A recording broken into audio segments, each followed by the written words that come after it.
There's a recall affecting around 39,700 Kia vehicles due to a potential issue with the electronic controller for the idle stop-and-go oil pump assembly.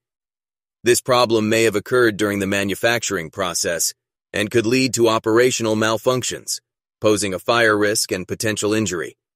The affected vehicles include certain 2023 and 2024 models of Kia Soul and Sportage SUVs, and 2023 to 24 Seltos SUVs.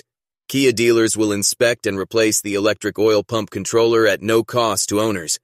Until the repair is completed, owners are advised to park their vehicles outside and away from structures for safety. Owner notification letters will be sent out by the end of September. If you have any questions or concerns, you can contact Kia at 800-333-4542, recall number SC275, or the National Highway Traffic Safety Administration's Vehicle Safety Hotline at 888-327-4236. You can also visit their website to check your vehicle identification number and get further information. Thanks for watching. Don't forget to hit the like button on a video. Keep safe and dream big. See ya.